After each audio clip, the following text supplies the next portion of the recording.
#AskDr. John Watts అని type చేసి మీ questions అడగండి, తప్పకుండా రిప్లై చేస్తాను. రవి రాక్ 2742 సార్, హెడ్ మీద ఇన్ఫెక్షన్ అయ్యి పింపుల్స్ వచ్చి అండ్ ఆఫ్టర్ హెయిర్ ఫాల్ చాలా అయింది, ఇప్పుడు మినాక్సిల్ వాడచ్చా సార్? Tell me. ఇప్పుడు మీరు హెడ్ మీద ఇన్ఫెక్షన్ వచ్చి హెయిర్ ఫాల్ అయింది అంటున్నారు.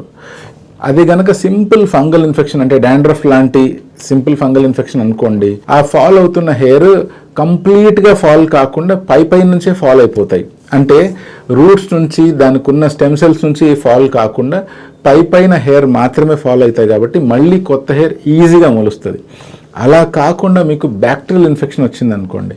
బ్యాక్టీరియల్ ఇన్ఫెక్షన్ అంటే ఎలా కనుక్కుంటాము? తల మీద కురుపుల్లాగా ఫామ్ అయిపోయి అదే చిన్న పుండ్లాగా తయారైపోయి అక్కడ జుట్టు ఫాల్ అయిపోయింది అనుకోండి, అటువంటి ఏరియాలో ఒక స్కార్ లాగా ఫామ్ అయిపోతుంది అండ్ ఆ ఏరియాలో సొంతంగా మళ్ళీ న్యూ హెయిర్ గ్రో అవ్వడం చాలా కష్టం. ఇటువంటి సిచ్యువేషన్లో మళ్ళీ ఆ ఏరియాలో మెడిసిన్ ద్వారా న్యూ హెయిర్ తెప్పించుకోవడం కష్టమే. ఇప్పుడు మీరు క్లియర్గా చెప్పారు తల మీద పింపుల్స్ లాంటివి వచ్చి ఆ ఏరియాలో జుట్టు రాలిపోయింది అని చెప్పి. పింపుల్స్ లాంటివి అంటే కురుపుల్లాగా వచ్చి ఆ ఏరియాలో జుట్టు రాలిపోయే ముందు రూట్ వరకు డిస్ట్రాయ్ అయిపోయి రాలిపోతుంది. అలా గనక రాలిపోయినట్లయితే మినాక్సిల్ వాడినా కూడా మీకు ఏమాత్రం ఉపయోగం ఉండదు. అలా కాకుండా సింపుల్ హెయిర్ ఫాల్ అయితే డెఫినెట్గా ఎంతో కొంత ఉపయోగం ఉంటుంది.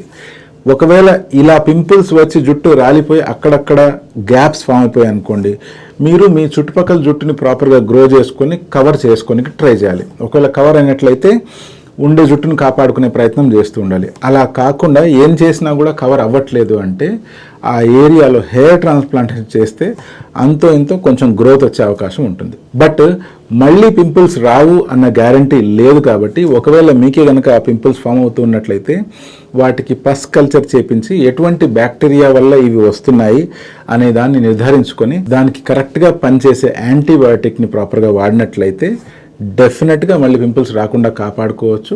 మీకు ట్రాన్స్ప్లాంట్ చేసిన వెంట్రుకలు కూడా ప్రాపర్గా గ్రో అయ్యే అవకాశం కూడా ఉంటుంది.